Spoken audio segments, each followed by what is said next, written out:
Hello, everyone. I don't know if you can, hopefully you can hear me, but just going to give everybody a few more minutes before we start, just to give them a bit of time to log in.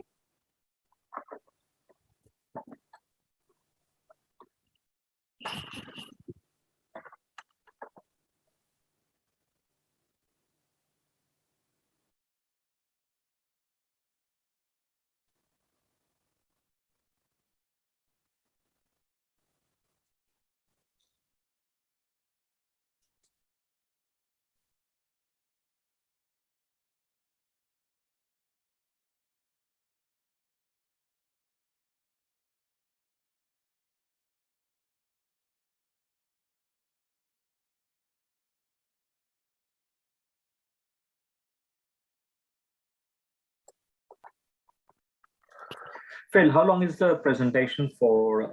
Is it 10 minutes, 12 minutes? 10 minutes, yeah. So it's an hour and a half in total. Yeah, 10 minutes each, yeah. Right, I think we'll make a start. Hopefully everybody can hear me okay. Try and share my screen.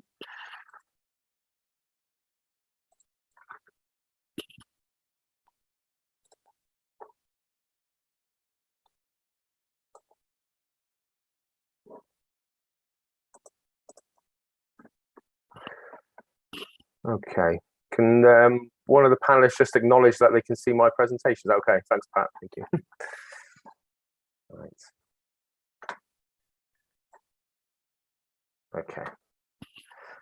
Okay, welcome. Thank you for attending this webinar, and thank you to Bristol Housing Festival for giving us this opportunity to present to you today. First of all, I just want to make you all aware that this session is being recorded and will be hopefully published on, well, we publish on the Bristol Housing Festival YouTube channel and various other YouTube channels. So this is an hour and a half session, so myself and a number of guest speakers will be discussing matters around meeting urgent housing needs and sharing experience of how procurement is supporting MMC housing delivery in the Southwest. So my name's Phil Blackmore. I'm the Regional Procurement Manager at Southwest Procurement Alliance. I joined in December last year. I've worked in a procurement-related role in the public sector for the past 12 years. I've worked in healthcare, social housing, and now obviously at SWPA. These roles have always kind of centered around FM and construction, development, maintenance. And previous to this, I was an estimator for a small building company in Plymouth for around 5 years. So I like to think I've got quite a bit of experience and knowledge within procurement and the construction industry from both a client's perspective and also from a bidder's perspective. Just to go run through the agenda quickly. So I'll just give you a brief introduction to who we are at SWPA. And then I'll talk briefly about the different types of MMC procurement and delivery routes to market. I'll then move on and discuss different types of housing solutions and examples of needs that can be met through MMC. We'll then hear from three of our guest speakers. So we've got Pat from Agile Homes, who's recently applied for our low carbon offsite DPS, which I'll talk about in more detail later. We've got Laura from Roll Along and Debansu from ZPOD, who are both established appointed companies on our NH2 framework. I'll then talk to you about some of the procurement barriers for both clients and suppliers to the adoption of MMC, and how SWPA have helped remove these barriers with our two current offsite MMC procurement solutions. This will then lead me on to our final guest speaker, Laura Young from Wiltshire Council. She'll give a kind of client perspective on MMC and their journey to adoption. And then I'll finish off briefly by talking about why engagement now is necessary and the benefits of early market engagement. And then hopefully we'll leave kind of 10, 15 minutes for some Q&A. So if I can kind of ask you to build up your questions, and we'll put them in the chat Q&A function, and then we'll answer them at the end of the session, if that's okay. Yeah, so we are SWPA. We're part of a national organisation, LHC, for those who don't know. We deliver construction-related procurement solutions for public sector clients through frameworks and dynamic purchasing systems nationally, and through regional hubs, which SWPA are the Southwest hub of LHC. So through our frameworks and DPSs, MMC procurement can be delivered efficiently and at pace. They remove the need to undertake costly consuming OJU tenders. There's a significant reduction in procurement timescales from 6 to 9 months to potentially 4 to 6 weeks. Reduced procurement costs, robust procurement solutions resulting from thorough professional due diligence, ceiling prices that can be further reduced by competition at call-off. And most important for MMC and for inexperienced clients, we have solutions that meet every need. This slide just illustrates the different types of procurement procedures in blue at the top there, which kind of starts off with a standard DPS with very little in terms of design standardization, but the choice of multiple suppliers, right up to a single supplier framework with standardized designs delivered by 1 or 2 suppliers. Later in today's session, I'll be talking to you about the 3 procurement solutions circled in red there. So, MMC offers an opportunity to tackle many of the challenges the industry faces with regards to quality, skill shortages, net zero carbon, the climate crisis, and the increasing gap between housing supply and demand. Homes England have been delegated to oversee the delivery of the government's funding programmes. However, even though there is growing interest in MMC, the initial take-up is still quite slow. And obviously, with both the pandemic and Brexit, that's potentially made the labour and skills issues a lot worse as well. So MMC is finding early routes into the market via partnership working and procurement frameworks and DPSs, providing evidence that collaboration is a critical factor in making a success of building MMC homes. So all of our communities require a range of different house types and homes that best serve the people living there. We've had experience in off-site construction for a number of years, including affordable housing and supported accommodation schemes. We're also very fortunate to be involved in a number of incredible, unique projects, including an award-winning development that made use of city space in Bristol, which Hope Rise. This development, built on city-owned council car park, shines a light on the opportunity to create similar community living spaces nationally and across the Southwest. New pod homes are a former industrial estate at Cowlings Mill in Cornwall that acts as move-on accommodation to support homeless people without somewhere to live on their journey towards settled permanent homes. This development includes 10 one-bedroom modular homes. So the existing housing crisis highlights not just the need for homes, but the need to deliver them quickly. We must also ensure quality and energy standards are met to help provide relief for current problems like fuel poverty and to meet future energy efficiency standards in light of the climate crisis. Procurement have a big role to play, making sure these standards are included in future tender processes and are fundamentally delivered. And now just to pass you on to the first of our 3 supplier guest speakers. So we've got Pat Stewart from Agile Homes will start, and then he'll pass on to Laura at Roll Along, and then Debansu from ZPod. So over to you, Pat.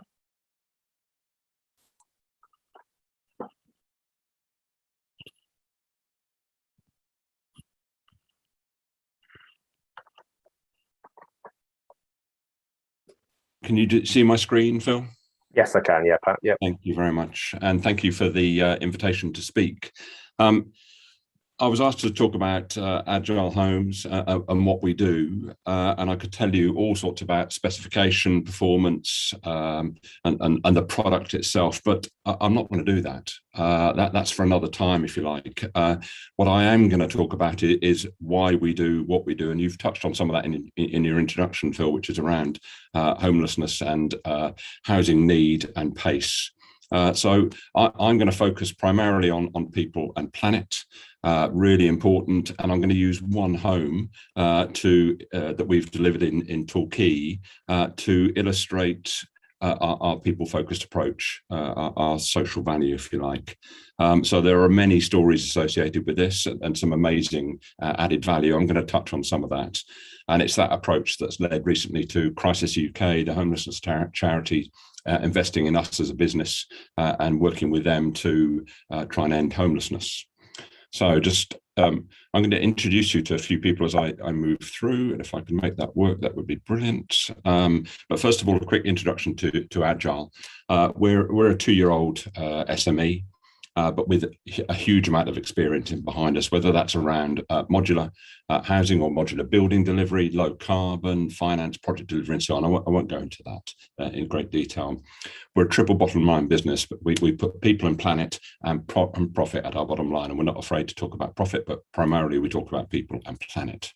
And that social purpose around people-centered housing, around building resilient communities is actually baked into our social purpose as a business. In a nutshell, we design, manufacture and deliver high quality, low carbon, safe and civil, that's really important to us, safe and civil, affordable homes for people in housing need. And we do that quickly, and we use a panelized build system. We very rarely use volumetric, others do that very well, but we do sometimes.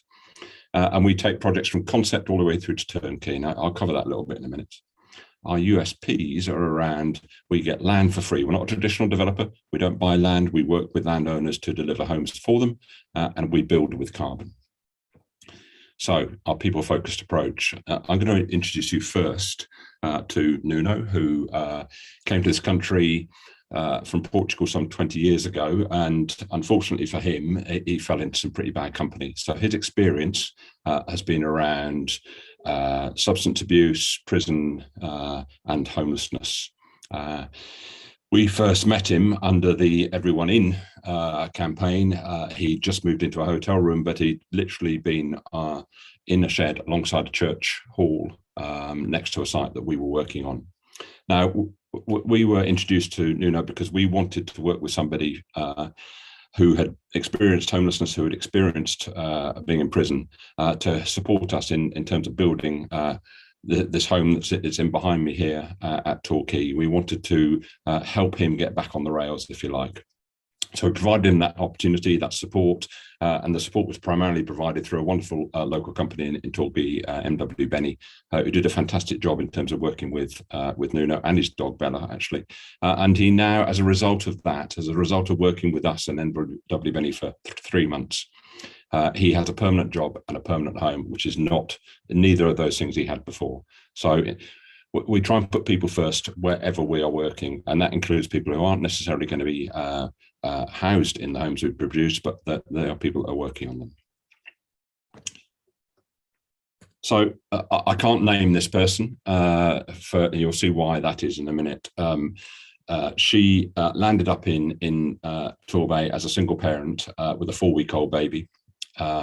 She'd been a victim of domestic abuse and had to leave home extremely quickly, and found herself in unsatisfactory accommodation.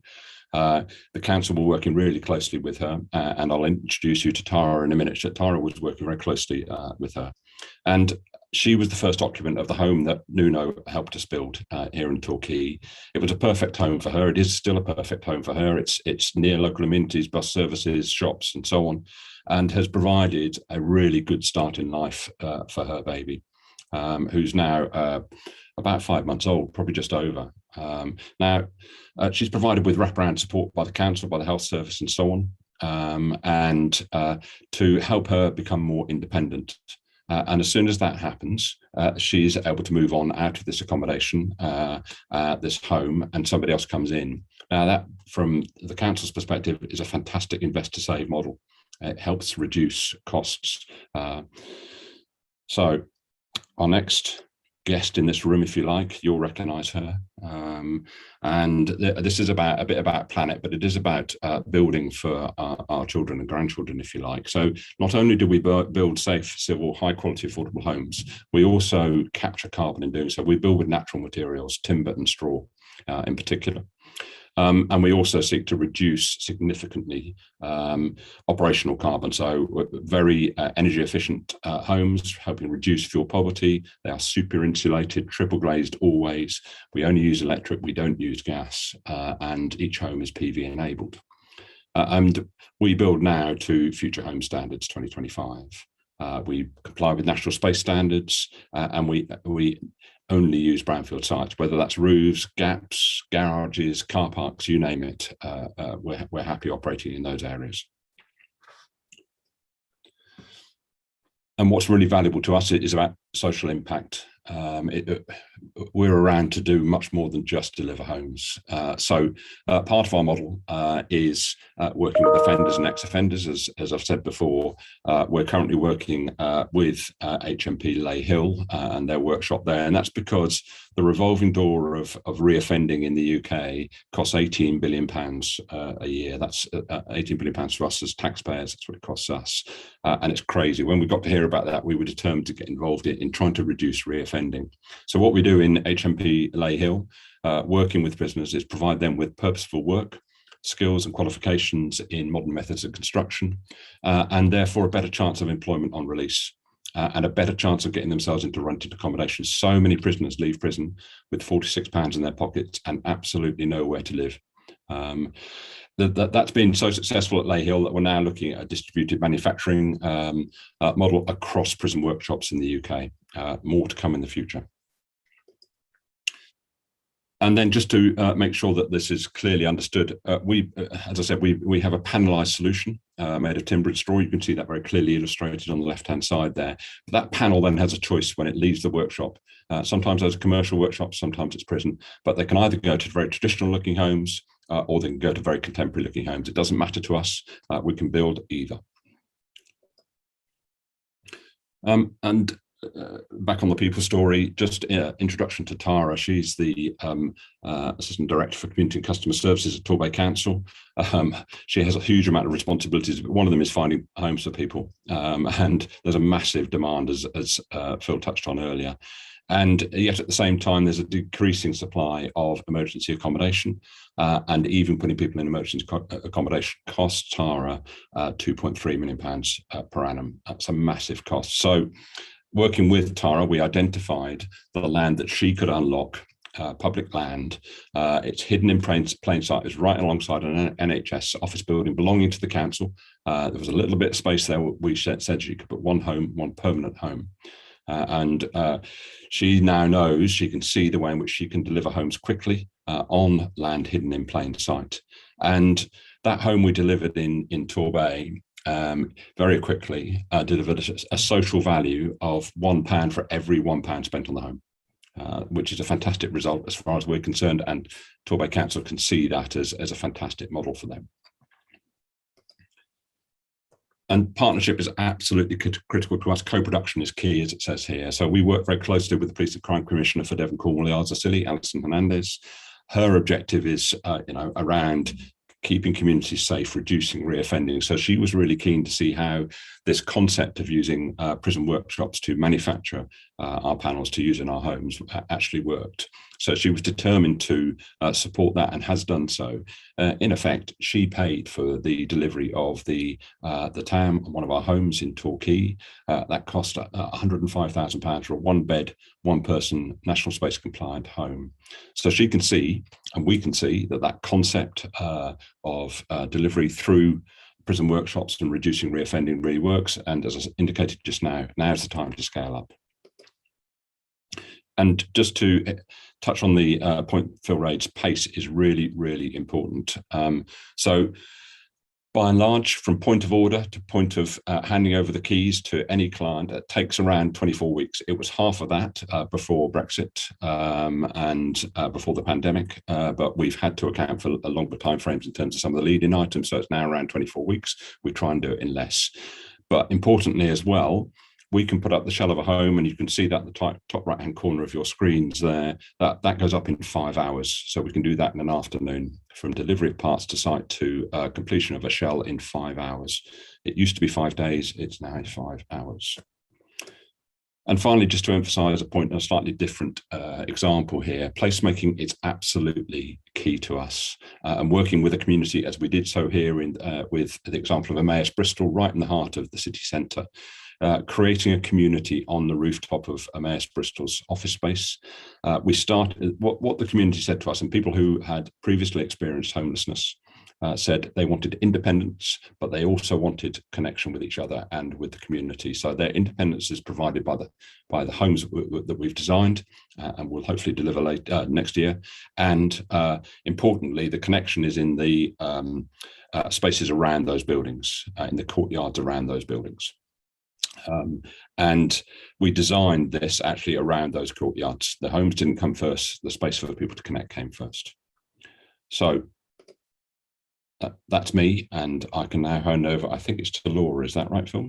That's correct. Yeah, thanks for that, Pat. It was really interesting, actually. So yeah, if anybody's got any questions for Pat, please put it in the Q&A, and we'll respond to them at the end of the session. But yeah, over to Laura. Thank you. I'll just get my presentation up.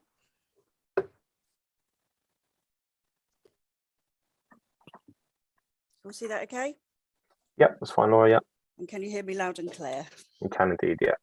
Good. So thank you for having me. It's always good to reach a wider audience than what we are able to when we're all working from home currently or restricted to what we can do. So yeah, it's great. Thank you very much.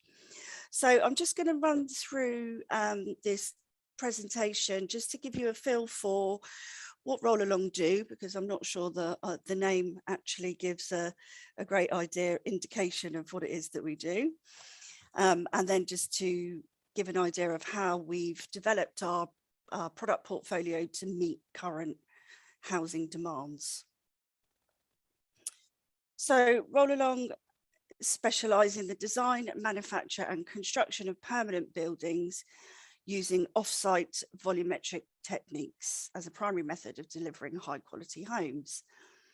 Now, the difference between volumetric and panelized is that our product is essentially a box that's bolted together in the factory, whereas panelized systems may be delivered to site separately and then assembled on site. So I think that was one of the questions that cropped up in the chat.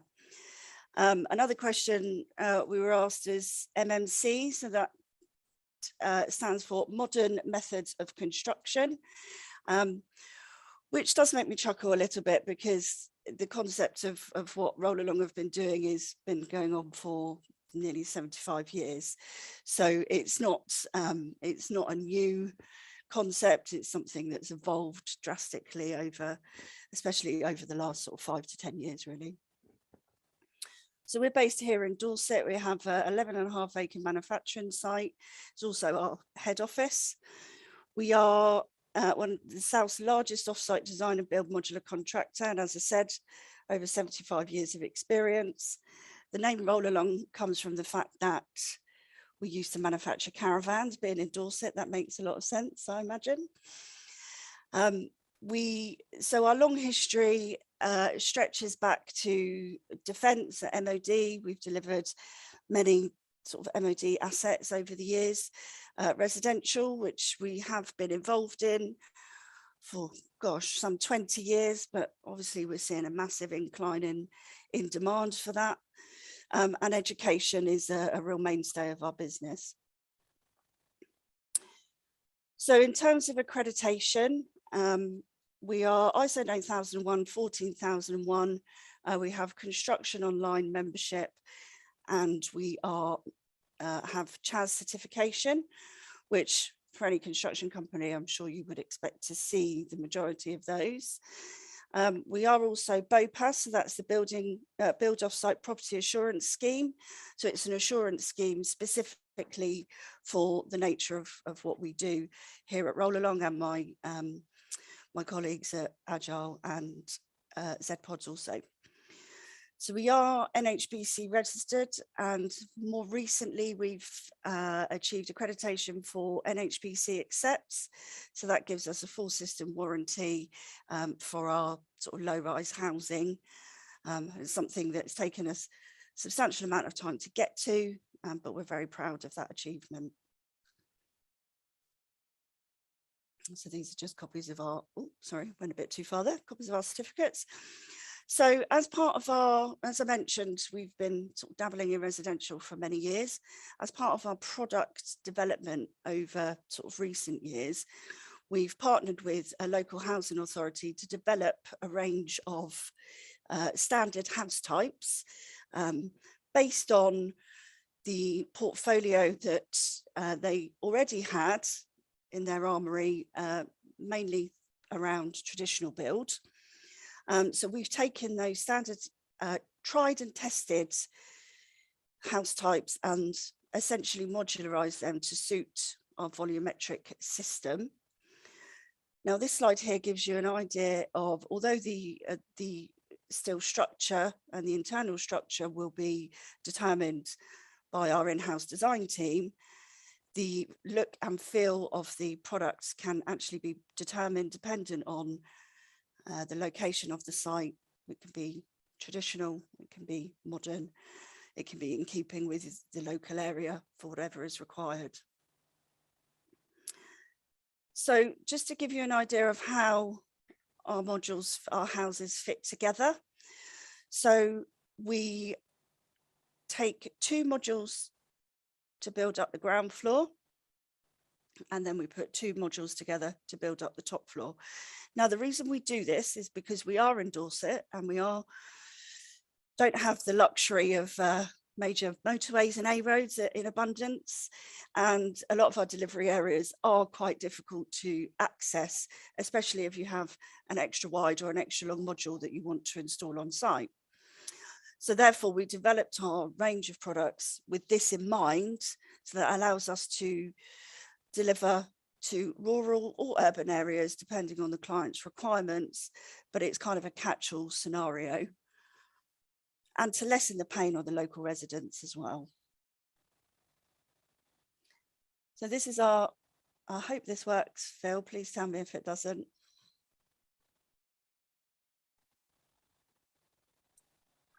I can see it, Laura, but I can't hear any sound. That's the only thing.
So that was just some drone footage that we've recently taken for one of our sites in Sherborne. So what you were seeing installed with 3 terraced houses. They will be, you notice we had the external building paper in situ, and that's because the modules are going to be rendered to be in keeping with the site that's there. So I just thought it was gives you a good, for those of you that aren't familiar with MMC, it gives a good idea of what we do. So as part of our development to help meet the sort of urgent housing needs, and I'm sure you're all aware this changes frequently, demand dictates one thing, building regs say another, and local plans will determine something else. So we've had to work swiftly and be agile and keep up with, you know, what the market dictates and what our clients required. So as I mentioned, we've developed 12 standard house types. So we call them house types, but this can be from 1-bed apartments, 3 to 4-bed houses, 2 or 3 bedroom bungalows, wheelchair access and M42, M43 compliant bungalows, to your standard 2-bed, 3-person house. So as I think Pat mentioned earlier, we do build to future home standards. We're all electric. We incorporate the use of air source heat pumps as standard. And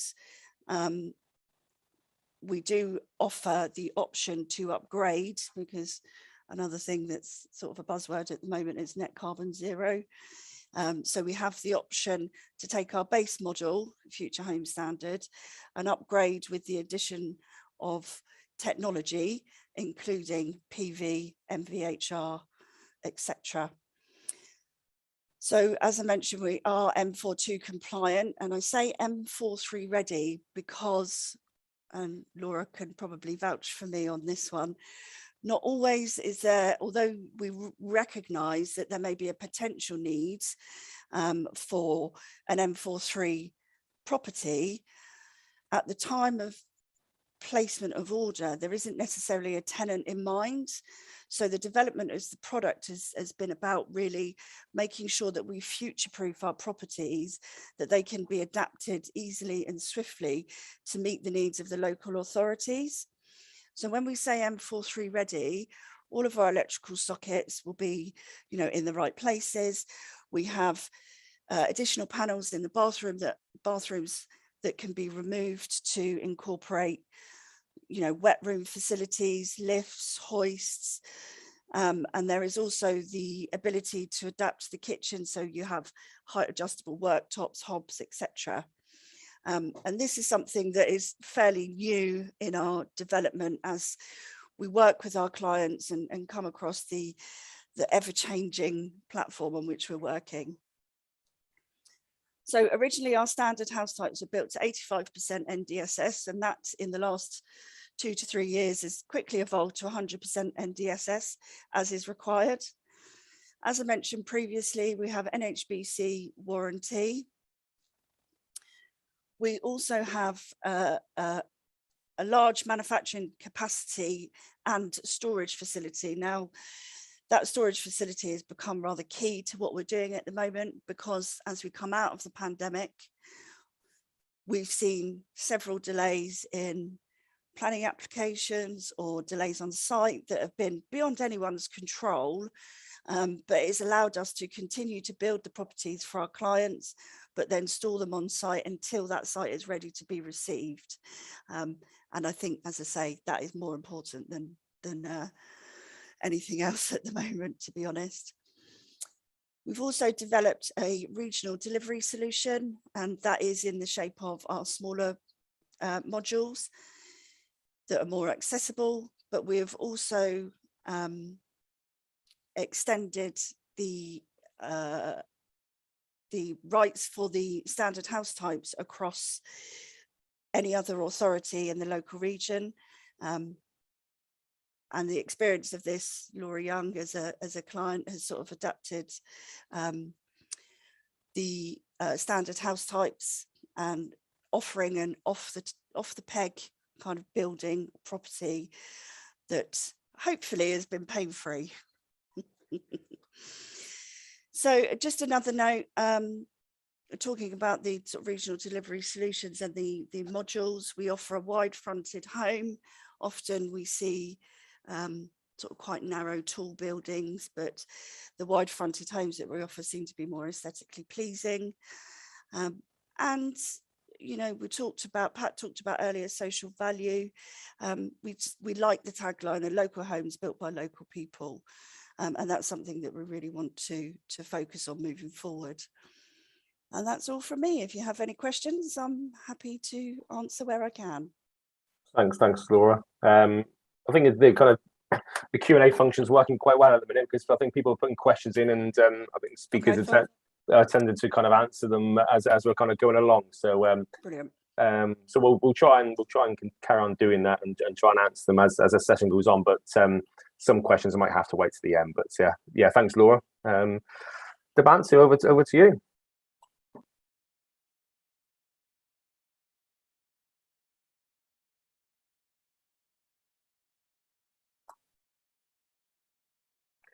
You're still on mute, Debansu, I think. Yeah. Thank you. Yeah, there you go. I was speaking to myself. Phil, is it okay? You can see my screen? I can, yeah. Yeah, it's a typical Zoom. You speak to yourself sometimes. Sorry about that. Right. Okay. So good afternoon, everybody. My name is Debansu Das. I'm the Business Development Director for Z Pods. The picture you see here is right here in Bristol. which is an award-winning residential development developed in partnership with the Bristol City Council, the Bristol Housing Festival, and the YMCA. And you will be very pleased to know, and we are very proud that this particular modular project has been selected for the COP26 Built Environment Virtual Pavilion, the only modular project which will be showcased in the virtual pavilion world during COP26 seminar, which is happening next month. So yeah, we are very much proud of what this award-winning project, and I'll let you see and describe the project later on. So I think the main discussion of how to deliver more quality, sustainable and affordable housing solution in PACE. So I'll try to address those through our projects that we have delivered and delivering, as well as what are the learnings through that process. So who are ZPods? Yeah, if that's interesting. Doesn't go next. Change the slides. Yeah, there you go. Yeah, fantastic. So ZPods, we are also one of the SME, but we, as you can see, that we are one of the fastest growing SME. Our turnover from $1 million, will be hitting around 20 million plus this year. So it's a fantastic job that we have obtained in last couple of years. And that's because our product has been developed in conjunction with the British Research Establishment in Watford. I'm careful of the acronyms because a couple of questions coming up, what are the acronyms? So BRE stands for British, so one of that. So we have developed this product with help of the professional body, and during 2016 to 2018-19, so made the system available, and it's a proven build system. So with warranty assurance called BOPAS, built offsite assurance scheme. And now we are working with Innovate UK on a post-occupancy. So this system is basically, in a nutshell, is a very much proven, scrutinized and established product, because we develop above a car park, which is our specialty and the USP. And furthermore, our approach is towards net zero carbon long before this net zero movement have started. So we approach our modules with fabric first approach, which means make it as airtight as possible. And on top of that, we use renewables technologies like the solar panels to minimize the energy consumption, which over the time period make it net zero carbon. Our biggest difference with the rest of our friends here are, or in fact, quite a large number of modular manufacturers, are that we have an in-house big team of experienced design, architectural people who, therefore, we are able to cater to starting from REBA stage 0 to REBA stage 7, which means a full design to concept to planning to actually fabrication to completions. So a full turnkey solutions, which we are catering towards.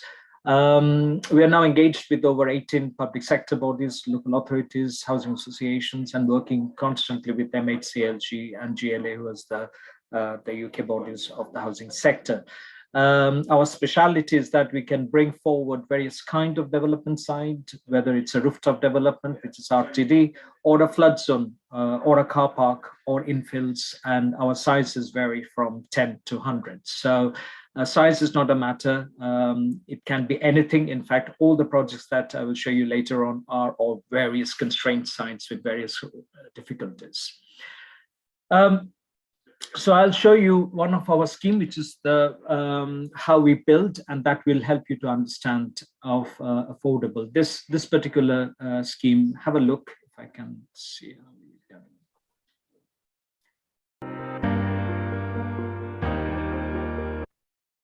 Nope. That's interesting.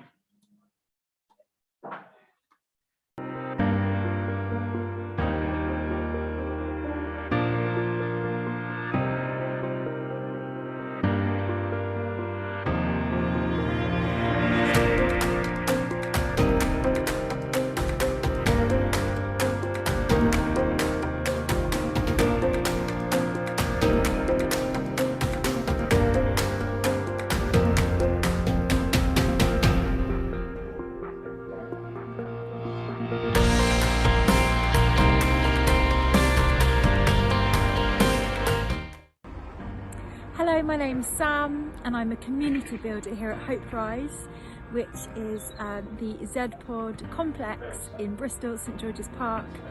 It's a beautiful, spacious, peaceful place to live, and everybody that walks past is amazed and inspired about what can be done over a car park.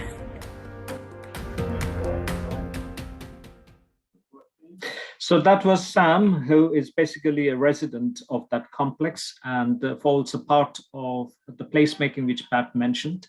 So, and also describes how Z-Pods does, which Laura mentioned and explained. It's a volumetric way of construction process, which means we build it in offsite in a factory and bring it up to 90% completed. And then we can put it on a podium or on the ground, wherever the project's required. And we complete the site. So here are a couple of the projects. The top three are nearly complete. Well, the first two have been completed. The first one is the key work accommodations completed during last lockdown. Phase 1 last year, Hope Rise you just saw. The Bromley Council is a 25-unit scheme above a car park, which we are nearing completions. And the rest 2 rows are all the pipelines from Maidstone to Newport to Ashford to Cornwall to Mid Devon. And the beauty of all of this are 90% comes through the LHC framework, which is the swapper in the Southwest. And we are really pleased to have this collaborative effort working with the regional team of LHC. And I really like the team of the swapper to work through the various schemes that we have on the ground. So yes, that's is where we are right now in terms of our current project. This is the Bromley New Homes project, 25 units, 100% affordable net zero carbon. As you can see from the site possession from March to we will be nearing completions in end October, early November. So that the short program time or the construction time leads to a sustainable development. So all these projects that we're working on, and mostly we start from the concept stage, which is the feasibility stage, to this completion stage.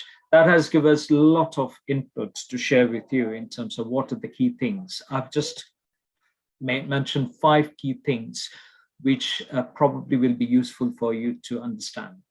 When I did a roundtable last year for Chartered Institute of Housing, these are the key barriers that comes up mostly in terms of the modern methods of construction. So the MMC-led development is, as you can understand, lack of education, non-understanding what are the various types of systems. As you have heard from Pat, they are on systemized or panelized, while we and Laura and Roll Along are volumetric. There are engagement barriers, there are differences on sustainability agendas, and of course there will be procurement issues and how to deal with that. So I'll cover a couple of them in my presentations. The first is what do you want to achieve? We tend to differ from the rest of the lots of the MMC because we don't believe in a cookie cutter approach. Rather than we start with the site, we have our design team. We bring in what's called design for manufacturing principles, and then work on what's the best versions of the design that will be applicable for your site. With that becomes very much bespoke offering for you for public bodies to undertake the initial commercial evaluations. So those are quite the differentiations from us. That leaves us to a number of challenges of various kinds of land. So if you are at the first stage of MMC, I would suggest do your quick assessment of various sites, and then you can probably use somebody like us to deliver the prioritized sites as what are the options that you can deliver in terms of the massing study. So we will deliver a fit for purpose design, and that's what we have been doing for all our clients. Next, on sustainability, what do you want to achieve? Is it net zero carbon? Is zero carbon? Is it passive housing? Various sorts of floating ideas floats around. Based on your budget, that's, I think, the next stage is what kind of sustainable angle. Well, we are able to deliver net zero carbon. We are able to to deliver passive housing if required. In our development process, we have catered to various requirements. We, as I said before, we made the fabric, our approach is fabric first, which means the boxes as much as airtight as possible. And then we, on the top of that, we use various renewables like our standards are triple glazed windows and doors, solar PVs, we use MVHR units, which obviously optimizes the energy consumptions. So I think that's something that you need to work on as based on what's your ultimate achievements of the goal. Most of the clients that we are working on are working towards net zero carbon right now, but at the same time comes with the commercial evaluations as up to how much and what budget they can go for. So that's a process of dialogue which we can engage with and bring to you an optimized solution based on your requirements or a wish as well as the commercial allowance. The third stage is winning hearts and minds. As everybody has said, there is a huge perception gaps of modular methods of construction. It comes from the prefab ages. But here we have got a life-size, as you can see over here, a full demo unit, which has moved around 5 times. Presently, right now, it's in Cullen Valley Leisure Centre, where we are working with Mid Devon Council. It appeared in BBC recently as well. Over 400 people visited the unit and have given their opinion. 99.9% has been very, very, very positive. So winning hearts and minds is a very important aspect, the first step towards delivering your project. There are other ways, digital inclusions, but I would say the most key learning from here is get engaged with your key stakeholders as early as possible. Fourth, of course, is the quality of the build. Most of us are BOPAs. Most of us have ISO 9001 manufacturing facility. So as you can see, this is actual pictures from the Bristol Hope Rise.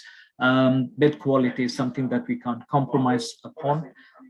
Because that's where the reputation matters. And also our differentiation is that we use very high easy maintenance regime, which is very much durable. So for example, our timber windows last for 60 years. And on top of that, we have made it alu-clad, which extends the design life by another 15 years, which means you can get up to 75 to 80 years of design life on maintenance. So those are the few things which we have built during the early development phases, which makes things better for your project.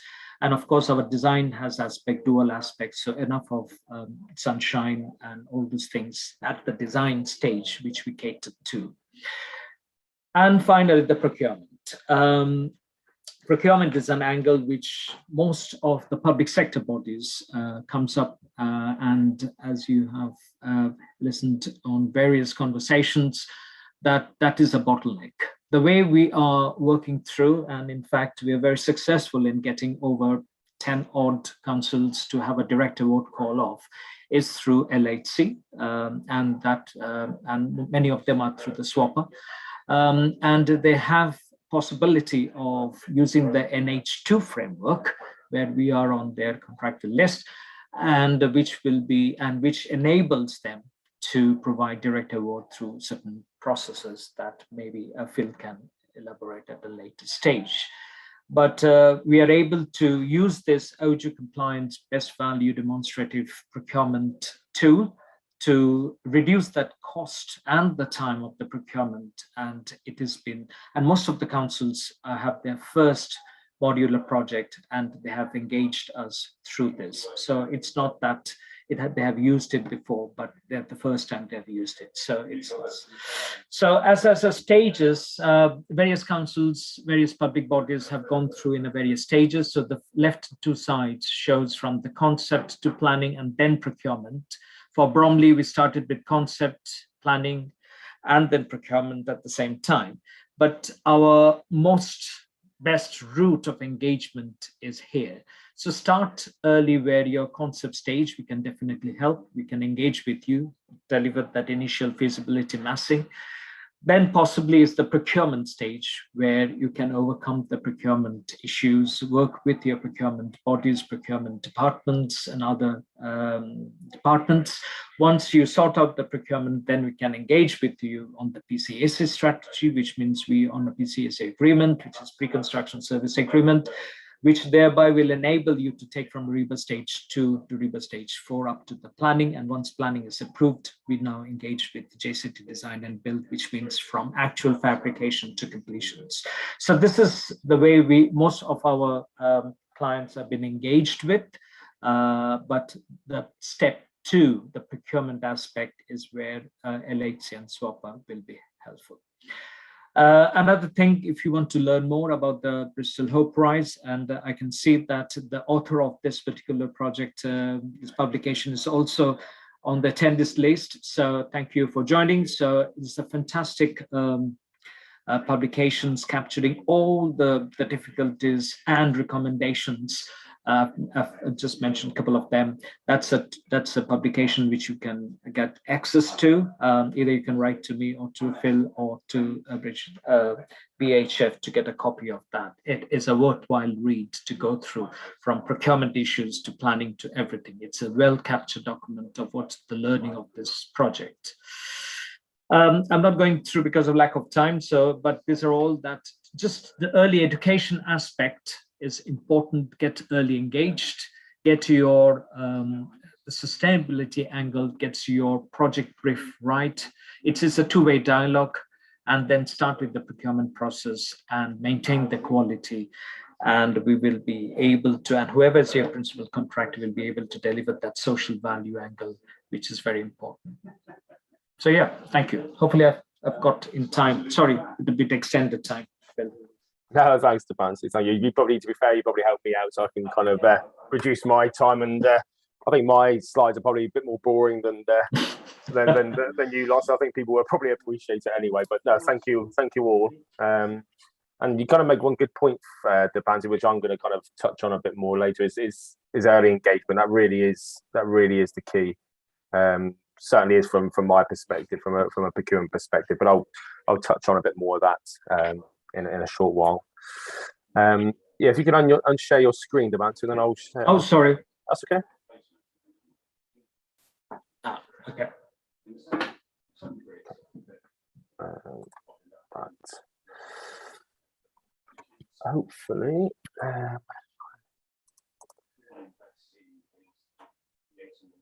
Right. Okay.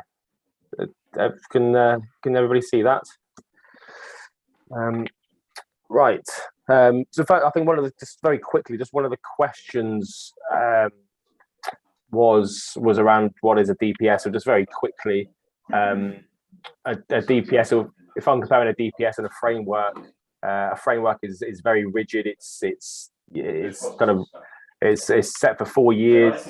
There's one opportunity to apply, and then you have to wait the 4 years to kind of reapply again, if that makes sense. So whereas a DPS, it can be open for as long as you want it to. So it can be open for longer than 4 years. And suppliers can apply at any time is the real benefit for both, obviously, suppliers and for clients. I think particularly with MMC, the emerging market that it is, I think it's great to have that flexibility for suppliers to apply at any time. Particularly for kind of smaller SMEs, I think it's really beneficial.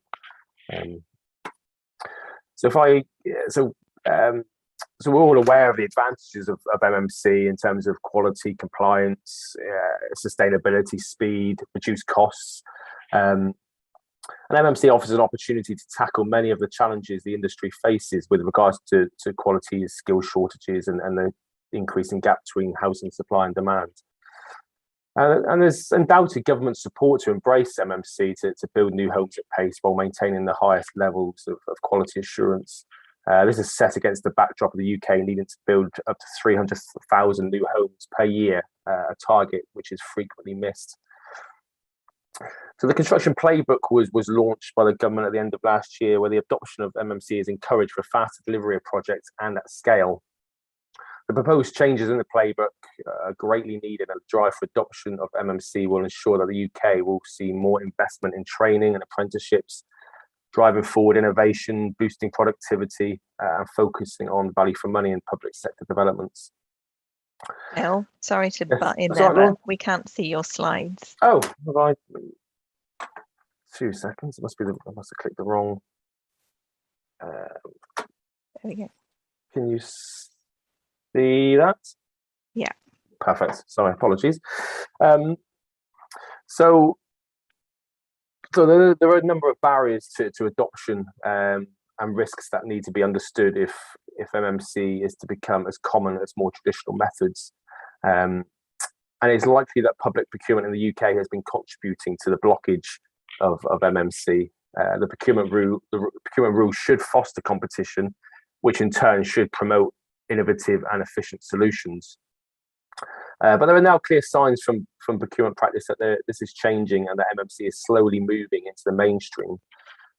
So I'll touch on some of the kind of procurement related barriers that I see, and that includes supply chain resilience, procurement classification, specifications, cost, innovation, and also just touch on very briefly about a few others, investment difficulties, insurances, and cash flow. And then I'll move on just briefly around what the government are proposing in terms of the construction playbook and the procurement green paper, and how SWPA can help remove these barriers with our procurement solutions. So poor supply chain resilience can affect profitability and fundability of projects. In this regard, a fairly big barrier to the uptake of MMC is seen to relate to its lack of well-established supply chains. Recognising this was a major issue, LHC and SWPA launched the first iteration of their offsite construction and new homes framework, NH1, back in 2015, 2016, and that was followed up 4 years later with NH2. So these frameworks focus on alliancing, and with the FAC won the framework alliancing contract.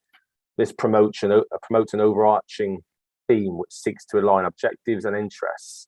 These procurement solutions promote a joined-up approach to achieving supply chain resilience. So alliancing is one way of achieving supply chain resilience. However, MMC manufacturing products become more specialized, for example, because a greater focus on data accumulation during the construction and operational phases, we could see greater sophistication and savvy operators within the supply chain, meaning that alignment of interests may not always be possible. Here, commercial MMC developments could see our traditional JCT and NC subcontracts replaced with a hybrid contract that places greater emphasis on compatibility and repeat use of components. This would mean MMC manufacturers can keep building quickly without coming up with bespoke solutions every time. A resilient supply chain in this context could mean a set of well-negotiated commercial subcontracts instead of some emails or an order form with a miscellaneous contract. So public bodies until now have struggled to determine whether a contract for development of MMC housing would constitute either a supply or works contract for the purposes of the public contracts regulations. And as you can see, they both have vastly different thresholds. So if it's a service type contract, the threshold is 190,000, whereas a works contract is 4.7 million. So for those of you who don't know, depending on where that sits, that's the minimum threshold. So if it's a works contract, anything over 4.7 million has to be advertised. What was an OG but is now find a tender service that goes out to kind of the country to companies across Europe to bid on those work packages. So if the subject matter relates to the purchase of components, the project may need to put out the tender as a supply contract. And on the other hand, if the supplier is expected to install the components as units, the procurement may need to be carried out as a works contract. But actually, in reality, the classification of the contract is pretty much unlikely to spark a legal challenge, but the threat is there. Specifications. So legally, when drafting specifications for the preferred solution, the contracting authority should not draft too narrowly or widely in order to rule out or unduly favour any potential workable solution which may meet its particular needs. So not knowing how to draft specifications for a new type of solution, or to draft them wide enough as to not inadvertently discriminate against that new type of solution, may have been a barrier against the adoption of MMC in public procurement. The Construction Innovation Hub identified defining the need as one of the biggest obstacles to the growth of MMC solutions. But this is now changing with the creation of frameworks and dynamic purchasing systems, which public bodies can opt in and effectively provides them with ready-made solutions. Cost, I won't touch on this too much, as I'm sure people are fully aware of the issues and barriers around costs, but MMC solutions often suffer as a result of making costs the primary focus on a procurement. The upfront costs are generally higher than traditional build. However, there are a number of major benefits which modular brings, including delivery speed, sustainability, and reduced labour costs. And depending on how the evaluation is carried out, modular solutions may find themselves at a disadvantage at the evaluation stage. So procurement authorities need to structure the cost evaluation through the whole life running costs. Procurement need to move away from traditional transactional risk-averse approaches to recognise the value in MMC. And whole life costing is permitted under the public contract regulations as a means of carrying out financial appraisal of tenders. And through engagement, public bodies might be persuaded to include award criteria which rewards some of the benefits of MMC that it has to offer, such as shorter lead times and more sustainable solutions. Innovation. So the imperative to innovate in construction has never been greater. Productivity and sustainability issues, including net zero carbon, need to be addressed, and resilience design into our buildings. MMC exists to help facilitate this change, but business as usual procurement methods are a frequent barrier to its adoption, particularly for SMEs. Too often it's presumed that if common best practice is followed, then the best outcome is achieved. The results are often compliant, inflexible, tried and tested procurement that leaves no room for innovation. One of the changes that can be made to nurture innovation, deliver improved outcomes and removing barriers is by early supply chain involvement. There is a lack of visibility for the off-site supply chain, and this needs to be addressed and aligned with traditional existing pre-qualification tools in the construction industry. I just want to kind of touch on a few others that are not specifically procurement related, but funders find it difficult to invest in this kind of production model without visibility of future demand. The public sector has a key role to play in overcoming this by establishing procurement and joint venture models that will help stimulate demand. These would share risk in a collaborative working environment. Programs would cover the longer term rather than being one-off pilots or small-scale developments.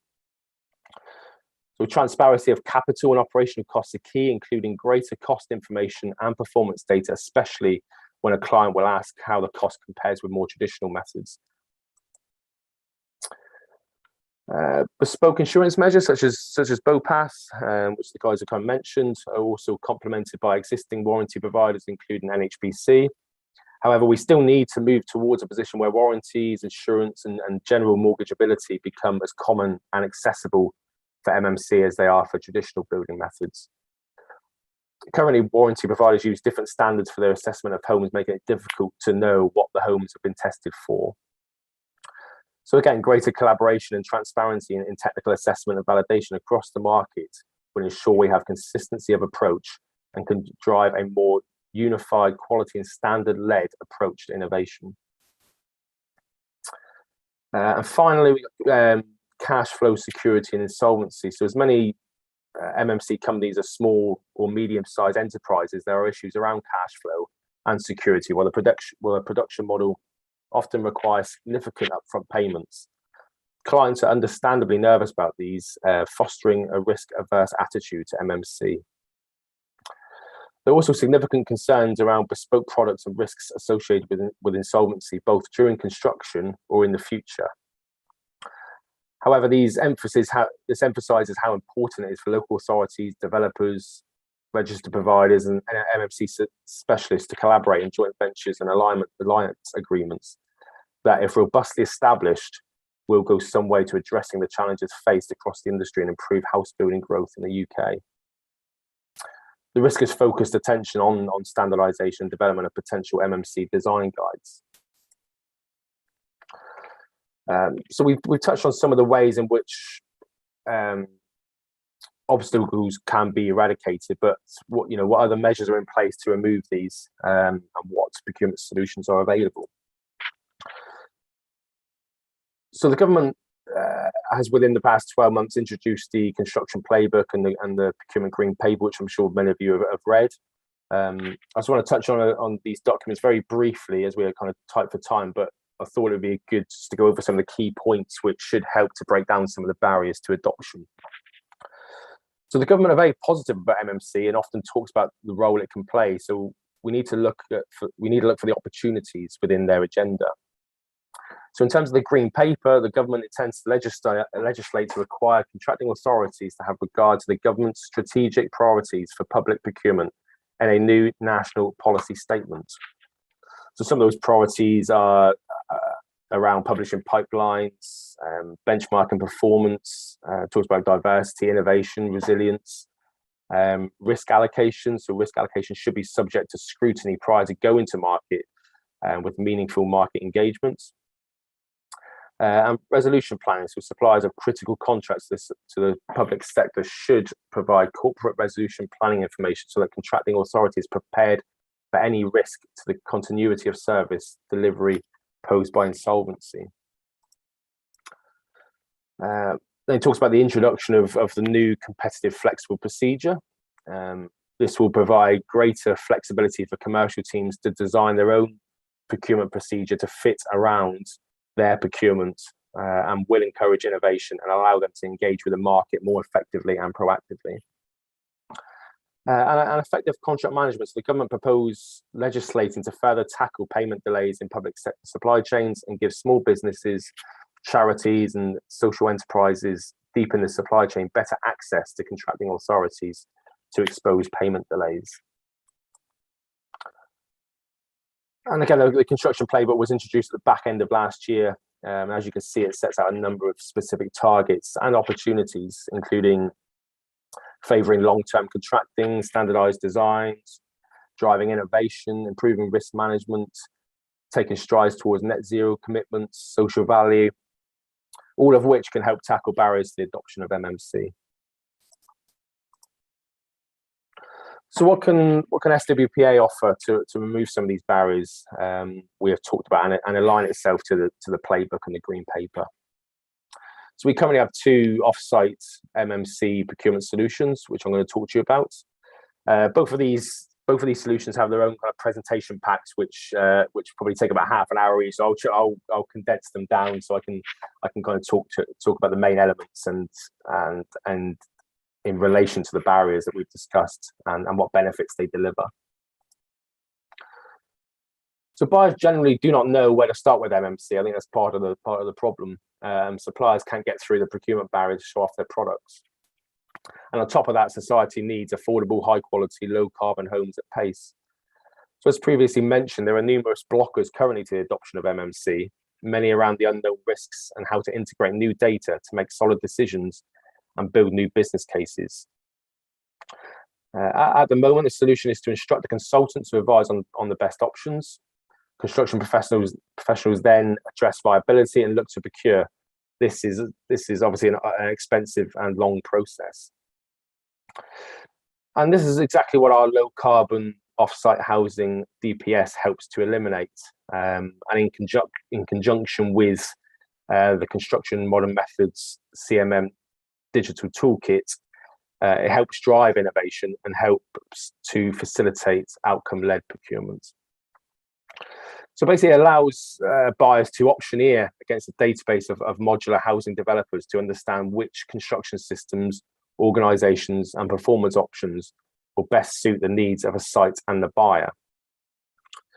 It's also intended to support innovation by allowing modular companies to bring their solutions to the table through a robust and quality assured database in a way that relying on individual knowledge and experience might otherwise lean towards familiar options.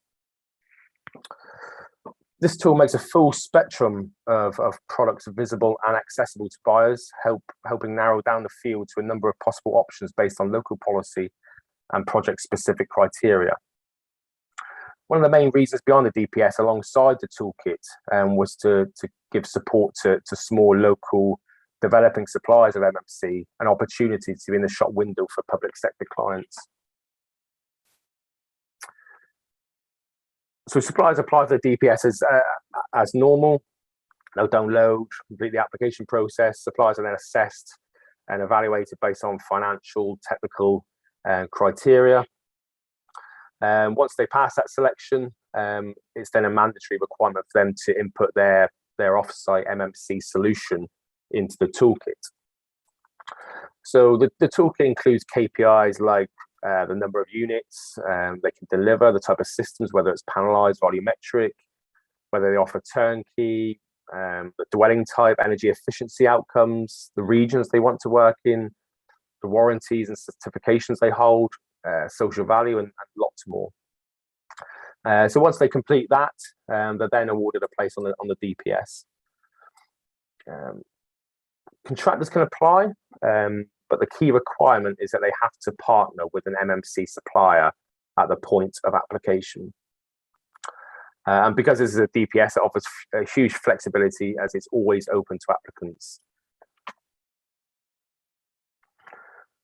So public sector clients will then hopefully have a scheme that they'll input their site requirements into the toolkit. So the number of units, the energy efficiency outcomes, warranties, etc., etc. The toolkit will then give the client a list of approved suppliers who meet those specific needs. The client can then use that information for a business case, for example, or move directly forward to a call offer and a mini competition through the DPS, and with those automatically selected suppliers based on the client's requirements. The toolkit allows clients to understand the market before engaging in a procurement process, which I think is really crucial. This ultimately gives the client confidence that there is a solution within the marketplace before going out to tender. And the data in the toolkit is constantly evolving as well as suppliers improve their products through productivity gains, energy efficiency, that sort of thing. It's very dynamic and the perfect kind of sidekick to a dynamic purchasing system. So quickly, just some of the benefits for clients and suppliers on how this procurement vehicle can help remove those barriers we discussed earlier. So the benefits for clients, it allows them to get to grips with a rapidly evolving and changing MMC marketplace. It provides crucial data on key metrics like timescales, green credentials, performance, site suitability, and also gives some idea of cost versus traditional build, which I think people will be keen to kind of know a bit more about. It's obviously a legally compliant procurement solution that offers choice and confidence in suppliers, robust quality assured data, so we do all the research for you. As I mentioned, it's a facilities true outcome-led procurement, allowing the client to procure against the strategic needs which matter to them. It's obviously an efficient procurement process, and like I've said, there's no obligation to carry out a call-off. And then just some of the benefits for suppliers. They can offer a supply-only or full turnkey solution. They're in the shop window more frequently, which is always a problem, even in my experience of working for the NHS. These smaller emerging companies don't tend to get the opportunity to do much work in the public sector. So it increases the reach for all suppliers and contractors. So we basically become your sales team. It aligns the contractor and supplier and their systems to buyers who are looking for that specific system. So no more high performance systems being knocked out on price. It provides a procurement solution so that MMC contractors and suppliers can actually work with the public sector, as I've mentioned. And as a system improves in performance, cost, data, we update your metrics and opportunities to meet and operate within new partnership and networks, helping to create a pathway for SMEs. So the construction playbook acknowledges the need to standardize and outline how it wants government and industry to work together on public projects. One of the key measures outlined is the encouragement of standardized design to harmonize and rationalize builds. This is likely to prove another challenge, as most manufacturers have invested heavily in their intellectual property and products. While they may be reluctant to share knowledge, progress towards a common product platform and mass customization is considered a necessity. Adopting a more manufacturing-led approach to public works projects and programs should improve productivity and deliver better value for money for our public sector clients. This then leads me on to our NH2 framework and a collaborative volume aggregated mini competition we're carrying out and facilitating on behalf of Magna Housing and Wiltshire Council. So the idea behind this project, it brings together a pipeline of 2 experienced MMC clients who have already procured MMC through our frameworks. As I've said, SWPA are facilitating the mini competition on behalf of the clients. I'm also working very closely with Taylor Lewis, who have been appointed by our clients via our offsite project integrated framework. And they're putting together the standard house types and specification, which will sit alongside the procurement documents. So what are the core elements of the cluster and the benefits to clients and suppliers? So it's coming off an established framework. We have established manufacturers and suppliers on that framework. Better pricing through aggregation and standardization, so greater economies of scale potentially. It lowers the cost of operations as a result of reduced number of buying events, so less purchase orders, less invoices, less tendering. And through standardization leads to inherent efficiencies in the buying process. It also offers cost certainty and customization options with fixed pricing. Offers consistent quality, reduced waste, combined design portfolio and specification, as I said, experienced clients. And we're looking at a current pipeline of around 1,000 homes across a 4-year period. I'll skip past this slide because I know I've just looked at the time, which we're a little bit tight for, so I apologise, Laura. But yeah, if I can hand over to you now, Laura, and Laura will go maybe touch on the cluster work a little bit and talk about the MMC journey from a client's perspective.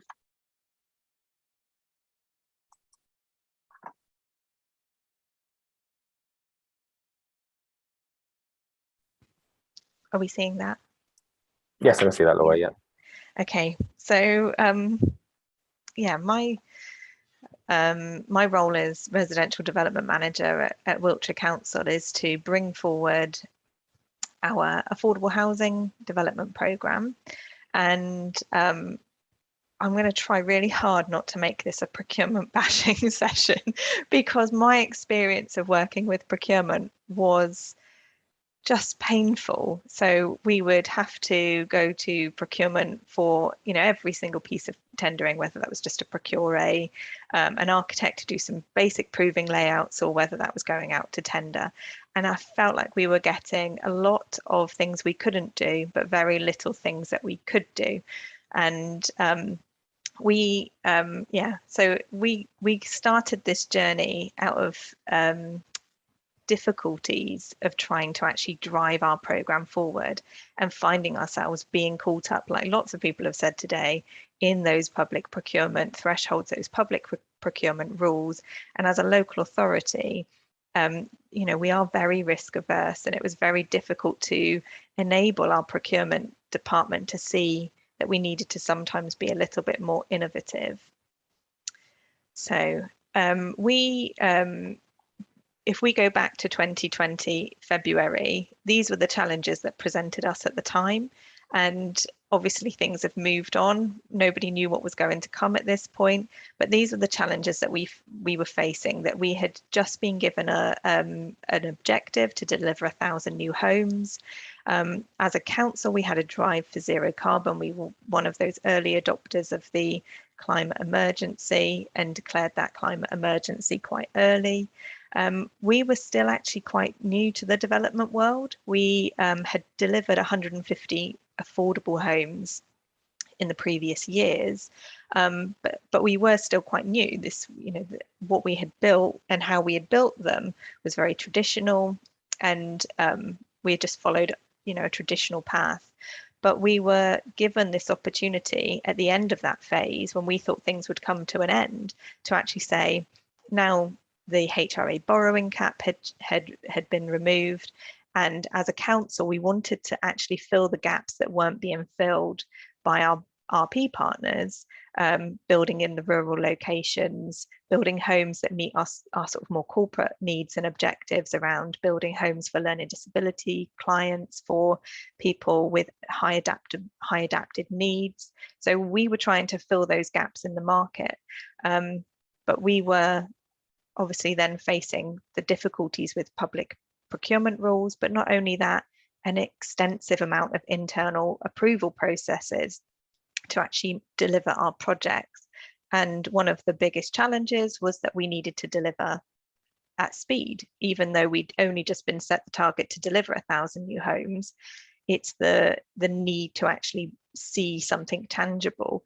And that's, you know, as we all know, it can take sometimes the best part of 18 months, sometimes to 2 years, to get from a piece of land to being on site, just through the design process, the planning process. So we needed to find a solution that enabled us to move things just a little bit quicker. So jumping into where we ended up, as a kind of quite military based county, we were invited to a meeting actually with Roll Along through some MOD colleagues that we had been working with, and visited the factory to see how the modular solution worked. We had spent quite a lot of time before this investigating and researching, trying to understand what we wanted to deliver as our affordable housing. We had been given a sort of 6-month period between the end of our previous construction program and starting the new construction program, where we spent a lot of time researching passive house, zero carbon, embodied carbon, to try and understand what it was that we wanted to deliver. So when we visited Roll Along, we believed that our route was that we needed to find a way to deliver passive house properties throughout Wiltshire. But actually, in seeing what they were delivering for Magna, we were then introduced to Magna, who were already, or had already spent quite a lot of time developing a product and developing a design that was being manufactured by Roll Along. And for us, that was one of our the biggest sort of incentives, was that we were looking at a traditional home, a home that was housing led. It was led by the clients. It wasn't led necessarily by, well, what works from a manufacturing perspective. It's what works from a home. How will this work as a home? So we continued conversations with SWEPA and then internally with our procurement team to try and get them on board with this concept of doing a direct award, and having to prove that the competition had been achieved through those previous procurement processes. So from setting up the NH2 framework to then Magna undertaking their own mini competition, and then us being able to direct award on the back of that mini competition that had taken place by Magna. So all of those steps, bearing in mind we were in the middle of a pandemic, so things probably took a little bit longer than they would have normally. We then got to the point in September where we got the approval internally that we could actually take the approach of a direct award, and we then went through the processes Phil sort of alluded to of the offsite project integrator role. And this role was essential for us, and I think for anybody who's new to the MMC world, because it brings the expertise of having worked in an MMC world and a traditional world, and it pulls that information together and it helps us as clients understand it, but it also helps join up the groundwork contractor with the MMC provider if they are two different suppliers. So we went through then a period of agreeing the employer's requirements and the contractor proposals, and got our modules running through the factory in May this year. And that to you might sound like a long time, 15 months to get from conversation starting to modules being manufactured, but actually from a local authority perspective, that felt like quite quick. And we were able to really evidence the benefits of a direct award for us, because we are quite small fish in terms of a developing authority. We can't get numbers, big numbers that can help drive down some of those efficiencies. So for us to be able to piggyback onto the back of the work that Magna had done and be able to use all of that knowledge and expertise that they had spent years building up, it meant that it saved all of that research cost, all of the design cost, and time, resources of going through our own mini competition or even full, full tender. And I've just tried to evidence how I think that would have panned out had we not been able to direct award and had we not had Swepper available to help us through that process. And very high level, I think that it would have put at least 6 months onto that process for us without having Swepper there to help bridge those gaps and help with those conversations that we were having with our procurement team. So from our perspective, I think the benefits of the framework and the way that we have been able to pilot this MMC approach was that the competition process that had already been completed. We didn't have to complete that again. We didn't have to go through the actual competition, the mini competition itself. We were able to direct award. We actually had Southwest Procurement Alliance on hand for us, speaking to our procurement team to explain the process to them so that they could get on board and sort of join us on the journey. And that was a huge benefit. And I think the speed at which we were able to achieve that without the framework, it just wouldn't have happened. Had we been a brand new client walking into the MMC world with no design, no product, no idea of what we wanted to achieve, it would have definitely taken much longer and definitely a lot more money from the local authority to actually get from A to B. So again, Phil kind of touched on this, the cluster. So we are working at the moment with Magna, building a cluster of clients to actually enable us. We are very similar in terms of Magna and Wiltshire Council. We both own around 5,000 to 6,000 units. We are very driven on the sustainability and the energy efficiency agenda, the zero carbon agenda. We want to keep evolving and improving. And for us to be able to share that knowledge and experience and to actually work together and bounce ideas off each other has been hugely beneficial for us as a relatively new authority developing, but also financially, we're able to share some of those costs. We're also now looking at aggregating all of our demand into one tender, which is due to go out in the next couple of weeks, which will enable us to do a mini competition to evidence to our procurement team that we have now. We've proven that MMC is the way forward for us. We've been to the factory, we've seen the levels of quality, and we can see that this is the drive and the way that we want to go forward with all of our new affordable housing. And in doing that, we now have to go through our own mini competition to prove to our procurement team that we have tested the market fully and that we have made sure that we are working as efficiently and effectively as possible with the right manufacturer. So that's our next steps. Laura, apologies. This is my fault as much as anybody else's. How many slides have you got left? Do you know? That's it. No, that's it. I'm done. Yeah. Oh, fantastic. Oh, that's so it yeah, then. that was it. Perfect. Thank you. All good. Thank you very much, Laura. Yeah, I kind of didn't want to kind of speed you up, but probably my fault for talking too long. But no, thank you very much for that. Am I still sharing? Yes, I got your desktop. Yeah. Hang on. Stop share. There we go. That's better.